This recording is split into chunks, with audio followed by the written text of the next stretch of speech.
Indian paranormal podcast अर्श और राहुल के साथ। असली तांत्रिक क्या होते हैं? राहुल, असली तांत्रिक अगर हम बात करें, यहाँ पर असली और नकली भी नहीं, जो सच में अपनी विधाओं को, अपने मंत्र विधाओं को, हमारे वेद, हमारे स्क्रिप्चर्स और जो सही ज्ञान है उसके हिसाब से अगर वो करते हैं तो वो सही तांत्रिक कहलाते हैं। मतलब वो कभी भी अपनी शक्तियों का गलत इस्तेमाल नहीं करते हैं।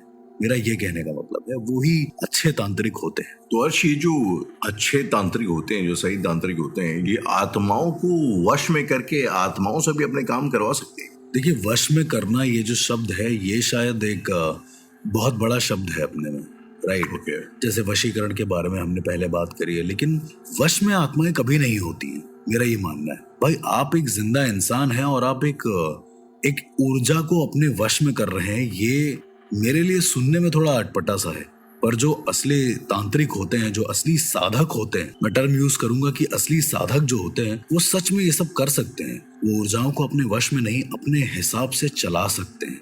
वो अपनी एनर्जी इस तरह से बदल सकते हैं कि ऊर्जा उनके हिसाब से चलने पे मजबूर हो जाए। अर्श, हम लोगों ने बचपन से ही जो है एक कहानी सुनी है अलादीन की।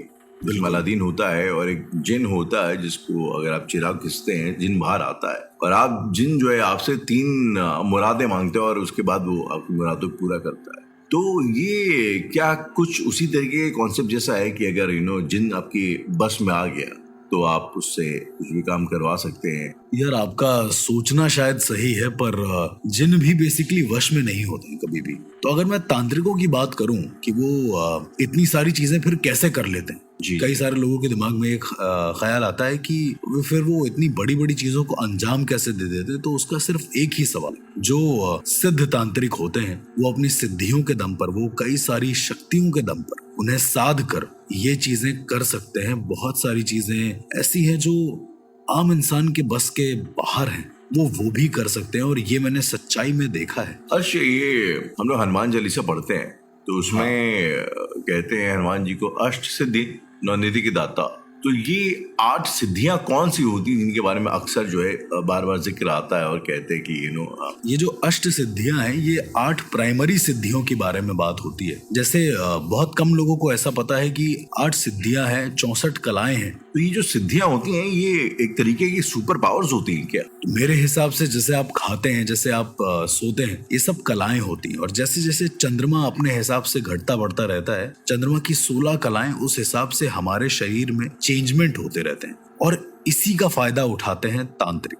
बहुत सारे ऐसे तांत्रिक होते हैं जो अपनी शक्तियां गेन करने के लिए अमावस्या, आपने अमावस्या और पूर्णिमा के बारे में बहुत कॉन्सेप्ट सुना होगा कि यार अमावस्या के दिन मैं ये करूंगा, अमावस्या के दिन मैं मंत्र साधना, या पूर्णिमा के दिन मैं मंत्र साधना करूंगा। क्योंकि चांद भी 16 कलाओं के हिसाब से ही चलता है, उसमें भी 16 कलाएं होती हैं। कभी घटता है, बढ़ता है, फिर बहुत बढ़ता है। तो उन कलाओं के हिसाब से ही हमारे शरीर के जो एनर्जीज होती हैं वो घटती या बढ़ती रहती है। ऐसा कहा जाता है कि अमावस्या पर हमारे शरीर की एनर्जी कमजोर हो जाती है और नेगेटिविटी जो होती है, जो नेगेटिव ऊर्जा होती है, वो बढ़ जाती है। तांत्रिकों के लिए ये चीजें बहुत ज्यादा जरूरी होती हैं जब नेगेटिविटी बढ़े, क्योंकि जब वो लोग उसको साधते हैं, एक तरीके से उस चीज को काबू करते हैं, आम भाषा में जैसे मैं कह लूं, तो वो लोग धीरे धीरे शून्य को काबू करने से पहले नेगेटिविटी को काबू करना सीखते हैं, फिर वो धीरे धीरे शून्य की तरफ बढ़ते हैं। ये अर्श, जो पूर्णमासी की रात होती है, ठीक है, जिसमें फुल मून नाइट जिसको कहते हैं, और अक्सर ये चीजें हमने सुनी है कि अगर आपके एस्थमेटिक प्रॉब्लम्स हो या फिर आपको अगर कोई साइकोलॉजिकल प्रॉब्लम्स हो, तो आप फुल मून नाइट के दिन जो है रात में छत पे सोएं, और चांदनी में रहने से बड़े फायदे होते हैं उस चीज के। इनफैक्ट मैंने यहाँ तक सुना है कि जो अंग्रेजी में वर्ड होता है lunatic, in fact comes from the word lunar, because जिस तरीके से चांद जो है, चांद जो अपनी फलक पे चढ़ता है, फुल मून नाइट होती है, तो वो आपके मेंटल बैलेंस को कहीं ना कहीं इफेक्ट करता है। इज देयर लाइक कोई साइंटिफिक लॉजिक है जो इसमें एप्लीकेबल है, या फिर खाली मान्यताओं वाली बात है? राहुल, मेरा ऐसा मानना है कि कुछ चीजें ऐसी हैं जो विज्ञान कभी प्रूव नहीं कर सकता, और उन्हीं सारी चीजों में ये प्रकृति की चीजें आती हैं। तांत्रिक एक ऐसे शख्स होते हैं, कुछ ऐसे इंसान होते हैं, कुछ ऐसे सिद्ध पुरुष होते हैं जो इन सारी चीजों के बारे में, इन सारी प्रकृति, इन सारी हर एक मिट्टी के बारे में जानते हैं। वो जानते हैं कि किस दिशा में किस ग्रह की स्थिति बदलती है, कहीं ना कहीं वो इन सारी चीजों का अध्ययन करके आत्माओं को या अदर किसी भी डायमेंशंस को एक्सेस करने में सक्षम हो जाते हैं। यही मानना है या फिर यही मेरा ऐसा मानना है जो मैंने एक्सपीरियंस किया है उस हिसाब से कि तांत्रिक ये सारे काम कर सकते तो जैसे हर इंजीनियर के टूल्स होते हैं, वैसे ही अगर आप तांत्रिक को एज एन इंजीनियर डिफाइन करते हैं तो तांत्रिक के टूल्स वगैरह क्या होते हैं, उनकी टेक्नोलॉजी क्या होती है? अब ये शायद एक सोचने वाला विषय है, क्योंकि शायद राहुल आपने देखा ही होगा जो तांत्रिक यूज करते हैं, जैसे कपाल यूज करते हैं, खोपड़ी युग का एग्जैक्टली एक हड्डी यूज करते हैं, बहुत बहुत लोगों ने देखा है। लेकिन उस तरह के तांत्रिकों को बहुत ज्यादा लाइमलाइट में करके दिखा दिया जाता है कि यार वो ये यूज करते हैं, वो ऐसा करते हैं, वो ऐसा करते हैं, पर दरअसल ऐसा होता नहीं है। इतना सब कुछ होता नहीं है जो उसमें दिखाया जाता है। वो तांत्रिक यूज करते हैं जो बहुत अपर लेवल पर जा चुके होते हैं, और हर इंसान जो इतने ऊपर लेवल तक जा चुका है, कोई भी ऐसा तांत्रिक वो टीवी में आकर अपने आप को शो ऑफ तो कभी नहीं करेगा, मेरा ऐसा मानना है। एक बहुत पहले एक शो हुआ करता था, बाबा रिजवान सर का एक शो था, बहुत अच्छे वो तांत्रिक है, बहुत अच्छे एक्सपर्ट हैं, पैरानॉर्मल एक्सपर्ट हैं। उनका एक शो आता था काल कपाल महाकाल, ओके, बहुत बहुत फेमस शो था। तो उसमें वो क्या करते थे कि वो जितने भी बाबा लोग हैं वो उनकी पोल खोलते थे। अच्छा, वो बताते थे कि कैसे नारियल के अंदर से खून आता है, वो बताते थे कि कैसे नींबू के अंदर से जब आप नींबू को काटते हैं तो नींबू लाल हो जाता है। वो बताते थे कि किन किन केमिकल्स की वजह से ऐसा होता है। जबकि असल जिंदगी में देखें तो रिजवान बाबा खुद में बहुत बड़े पैरानॉर्मल एक्सपर्ट हैं। उनको बहुत सारे अमलियत, बहुत सारे रूहानी अमल, बहुत सारे कह सकते हैं कि सिद्धियों के बारे में पता है जो गुप्त हैं, जो सिर्फ गुरुओं के जरिए ही मिलती है। तो ऐसे भी अच्छे तांत्रिक, अच्छे आलिम या फिर अच्छे पथ प्रदर्शक आज भी एग्जिस्ट करते हैं इस दुनिया में, मेरा ऐसा मानना है। एक शख्स है, आज मैं उनके बारे में आपसे पूछना चाहूंगा, आजकल काफी ज्यादा पॉपुलर है thanks to social media, Bageshwar Dham Baba. बिल्कुल बिल्कुल। और बीच में बहुत बड़ी कंट्रोवर्सी भी चली थी कि वो जो मेंटलिज्म करते हैं वो मेंटलिस्ट हैं या फिर वो एक वाकई में सिद्ध पुरुष है। तो उनके बारे में अगर आप कुछ बताना चाहें तो आपकी क्या ओपिनियन? देखिए, ऐसा पहली बात तो नो कमेंट्स ऑन एनीवन मेरे हिसाब से, क्योंकि मैं जिस हिसाब से मैंने देखा है उनको, आज भी इस दुनिया में ऐसे लोग एग्जिस्ट करते हैं जो मंत्रोच्चारण से, क्योंकि मंत्र से बहुत कुछ होता है राहुल, और मैं उनको तांत्रिक भी नहीं कहूंगा, मैं उनको सिर्फ एक ऐसा इंसान कहूंगा जिस पर गुरु कृपा है, जिस पर गुरु का हाथ है। अब आप उसे तांत्रिक का नाम दे दें, आप उसे पंडित का नाम दे दें, आप उसे किसी भी चीज का नाम दे दें, देखिए तांत्रिक शब्द को बहुत ज्यादा मीडिया ने हाईलाइट कर दिया है, मेरा ऐसा मानना है, जबकि असल मतलब तांत्रिक का कुछ और ही होता है। मैं वापस आपसे वही सवाल करूंगा कि जो सिद्धियां होती हैं ये दरअसल होती क्या क्या है? देखिए, अगर सिद्धियों के टॉपिक पर हम आते हैं राहुल, तो मेरे हिसाब से पॉडकास्ट छोटा पड़ जाएगा और सिद्धियां बताते बताते समय निकल जाएगा। सिद्धियां बस इतना मैं बता सकता हूँ कि कुछ तांत्रिक कई सारी सिद्धियों को साध लेते हैं और फिर वो एक गुप्त तांत्रिक बन जाते हैं, एक सिद्ध तांत्रिक बन जाते हैं। और कुछ ऐसे भी तांत्रिक होते हैं जो सिद्धियों को साध नहीं पाते और बस पैसा कमाने के लिए तांत्रिक बन जाते हैं। तो सिद्धियां एक अपने में ही एक बहुत बड़ा, बहुत ही गूढ़ विषय है, इसके बारे में हम जरूर बात करेंगे कभी। एक किताब मैंने पढ़ी थी हर्ष, बड़ी फेमस किताब है वो, ऑटोबायोग्राफी ऑफ अ योगी। हाँ बिल्कुल, अच्छी है किताब। एंड हाँ, इनफैक्ट अगर कोई स्पिरिचुअल जर्नी पे है तो उसके लिए आई रिकमेंड दैट। उस किताब में काफी ऐसी सारी चीजें थी ना जो आप मतलब अगर आप एक नाइव रीडर हो मेरी तरीके से तो आपको चीजों पे विश्वास नहीं होगा। ओके, आई मीन आपको लगेगा कि कुछ भी। एक और किताब है जो बहुत ज्यादा पॉपुलर है, आई एम प्रीटी श्योर आपने जरूर पढ़ा होगा उस किताब को या जानते होंगे उस किताब के बारे में। वो विभूति भूषण बंदोपाध्याय जी की किताब है तारनाथ तांत्रिक। एग्जैक्टली। आई गेस आप उसमें लिखी हुई चीजों के बारे में जरूर सोच रहे होंगे, मुझे ऐसा लगता है। बिल्कुल, मतलब अलग अलग तरह के साधनाओं, अलग अलग चीजों के बारे में जो उसमें लिखा है। यार मेरा ऐसा मानना है कि तारानाथ तांत्रिक एक ऐसे तांत्रिक थे जो बहुत अंडररेटेड थे और उनके बारे में बहुत कम दिखाया गया या बताया गया। ऐसा कहा जाता था तारानाथ तांत्रिक के बारे में कि वो एक बहुत पहुंचे हुए, बहुत सिद्ध तांत्रिक थे अपने जीवन में। ओके, तो जो विभूति भूषण और ताराभूषण बंदोपाध्याय, जो दो लोगों ने जो किताबें लिखी हैं तारानाथ तांत्रिक के ऊपर, उस किताब में दरअसल तांत्रिक बनने की उनकी जर्नी के बारे में दिखाया गया, जैसा कि आपने पढ़ा होगा इनफैक्ट। जी।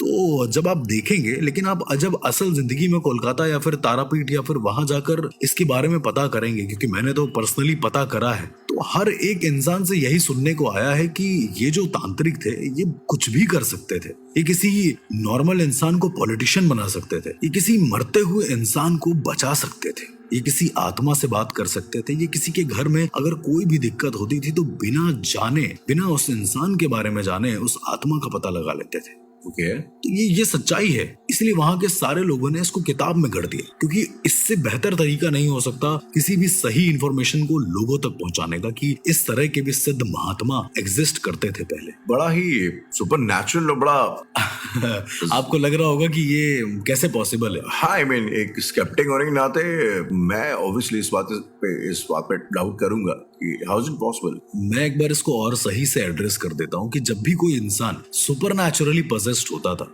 और वो मरने की कगार पे होता था, तो जैसे ही उसे तारानाथ तांत्रिक के पास ले जाया जाता था, वो इंसान अपने आप ठीक हो जाता था और थोड़ी देर के बाद जो बुरी आत्मा होती थी वो उसी तारानाथ तांत्रिक के उसका एक कमरा था छोटा सा, वो उसमें कैद हो जाती थी। और ऐसा माना जाता है कि वो किसी बड़े जगह पर नहीं रहता था, बहुत छोटी सी एक छोटा सा एक घर था उसका। उसके घर के बाहर के बोर्ड पे लिखा रहता था कि बड़े बड़े राजा महाराजा जितने भी लोग यहाँ पर आए तो एक घंटी बजाएं और घंटी बजाने के बाद खत में लिख कर डालें कि उनको क्या दिक्कत है, और कुछ समय के बाद अपने आप उस इंसान को इस चीज का हल मिल जाता था। ऐसा बहुत सारे राजा महाराजाओं का भी कहना है कि उनको सपने में तारानाथ तांत्रिक दिखे और उन्होंने उपाय बता दिए, जबकि वो उनसे मिले भी नहीं। ये एक मतलब बड़ी ही अद्भुत और बहुत बड़ी ही विचित्र चीज है जो मैंने देखी, मैंने इनफैक्ट लोगों से समझी जानी इस बारे में। एक वेब सीरीज आई थी जिसमें तारानाथ तांत्रिक के बारे में हर एक डिटेल दिखाई गई, वो भी अडॉप्शन थी विभूति भूषण बंदोपाध्याय की बुक की। मैं आपको सच बता रहा हूँ, जब आप उस बुक को जानेंगे, देखेंगे, समझेंगे तो आपको समझ में आएगा कि एक तांत्रिक किस दौर से गुजरता है। एक अच्छे तांत्रिक की बात हो रही, उन्होंने भी अपने दौर में बहुत सारे गलत काम किए हैं, पर धीरे धीरे जाकर जैसे जैसे वो चरण को क्रॉस करते गए उन्हें समझ में आता गया कि एक परम अवस्था है क्या। बहुत सारे लोग जो गलत कर देते हैं, जब तारानाथ तांत्रिक की कहानी को आप डीपली समझेंगे तो आपको और ज्यादा समझ में आएगा कि एक्चुअल में ये है क्या। मैं सिर्फ उनका ही एग्जाम्पल क्यों दे रहा हूँ, क्योंकि वो इजिली एक्सेस है हम सबके बीच में, हम सब लोग देख सकते हैं, उनको समझ सकते हैं और उनकी कहानी को जान सकते हैं, और उनके कई सारे प्रमाण आज भी कोलकाता में मौजूद हैं। एक छोटा सा किस्सा है जो उनके बारे में बहुत ज्यादा फेमस था, और वो किस्सा था कि उनके पास ना कोई केस आता है अचानक से, जिसमें एक लड़की कमरे में डरी डरी सी रहती है, पर जैसे ही उसको आप खाना ला कर देते हो वो उस खाने के ऊपर खड़ी हो जाती है काफी देर तक, और खड़ी होने के बाद वो ऐसे बिहेव करती है जैसे वो इस दुनिया की ही नहीं है। वो अलग अलग भाषाओं में बात करती है, और खाने के ऊपर ही खड़े होकर क्यों।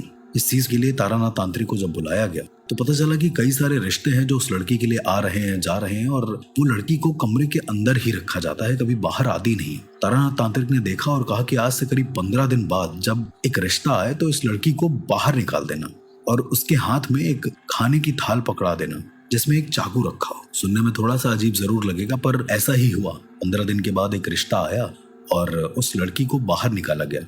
सेम जैसा कहा था तारानाथ तांत्रिक ने वैसा ही किया। थोड़ी देर के बाद जब वो लड़की खाना लाकर रखती है उनके सामने, तो ओल्ड बंगाल में मतलब ऐसा ही होता था कि लड़की की शक्ल ढकी होती थी, फिर दूल्हा आता था, वो देखता था और फिर उसको अप्रूव करता था। तो जब उस दूल्हे ने अप्रूव कर दिया, जब उस व्यापारी ने अप्रूव कर दिया, बेसिकली वो एक व्यापारी था, वो लड़की वापस से अंदर जाती है और उस थाल में रखा चाकू अपने हाथ में लेकर सीधा उस आदमी की तरफ दौड़ते हुए आती है और उसे चाकू से मार देती है। मींस वो चाकू पूरा उसके गले में डाल देती है, जिससे उसकी मौत हो जाती है। सब रोने लगते हैं। कई समय के बाद फिर तारानाथ तांत्रिक बताते हैं कि दरअसल पिछले जन्म में इस आदमी का एक कर्ज रह गया था। इस आदमी ने इसकी हत्या कर दी थी धोखे से, तो इस जन्म में वो इससे बदला लेना चाहती थी, इसीलिए वो इतनी अलग अलग तरह की हरकत कर रही थी चीजों से बचने के लिए। अब देखेंगे राहुल कि कई बार आत्माएं भी अपना ढंग बदलती हैं। कई बार आत्माएं भी ऐसे सिद्ध महापुरुषों या फिर ऐसे तांत्रिकों को ढूंढती हैं जो उनका मर्ज पता लगा ले और उसके बाद उसे प्रेजेंट करती है सबके सामने, ताकि ये पता चल पाए कि इस तांत्रिक के जरिए या इस अच्छे तांत्रिक के जरिए ये काम सफल हो पाया है। तांत्रिकों की कई ऐसी गुप्त साधनाओं के बारे में भी वर्णन है, लेकिन उसके बारे में शायद हम अभी ना बात करें तो बेहतर होगा, क्योंकि ऐसी ऐसी गुप्त साधनाएं हैं जिनका जिक्र शायद हमें किसी स्क्रिप्चर्स में भी नहीं मिलता है। अब वो साधनाएं कहाँ से आई हैं, कैसे हुआ है, या फिर स्पेशली अगर हम बात करें तारानाथ तांत्रिक की, तो उन्होंने कैसे उस चीज को साधा है, ये आज तक कोई नहीं जान पाया। बहुत सारे ऐसे सिद्ध पुरुष रहे हैं जो अपनी शक्तियों का इस्तेमाल अलग अलग ढंग से करते आए हैं और कई लोगों के पास प्रमाण भी हैं, पर उसको कोई प्रूफ नहीं कर पाया है कि आखिर वो शक्तियां आई कैसे या फिर कैसे उन्होंने उसको किया। तो क्या आपने कभी किसी केस के सिलसिले में किसी तांत्रिक की मदद वगैरह ली है? एक केस मुझे याद है जो मैंने सॉल्व किया था। साउथ का एक केस था और वहां पर बड़ी अजीब सी चीजें हो रही थी उस घर में। उस घर में जैसे भी कोई नया इंसान आता था उसके साथ बड़ा ही अजीब होता था। उसके शरीर पर अजीब तरीके से दाने हो जाते थे, बहुत ज्यादा मुसीबतों में आ जाता था वो इंसान जैसे भी कोई नया इंसान उस घर में आता था। थोड़े दिनों के बाद पता चला कि उस घर का जो ऑनर है वो उस घर से बाहर नहीं जा पा रहा है। जैसे ही वो बाहर जा रहा है वो बीमार हो जा रहा है, बहुत तेज उसको सरदर्द पकड़ ले रहा है। उसने घर बेचने का भी सोचा पर ऐसा हो नहीं पाया। कुछ वक्त के बाद जब वहां के बारे में पता चला, क्योंकि बहुत सारी ऐसी विधाएं हैं जिसके बारे में मुझे खुद भी नहीं पता। बहुत सारे ऐसे मंत्र विधान हैं जो अभी भी गुप्त हैं एक तरीके से।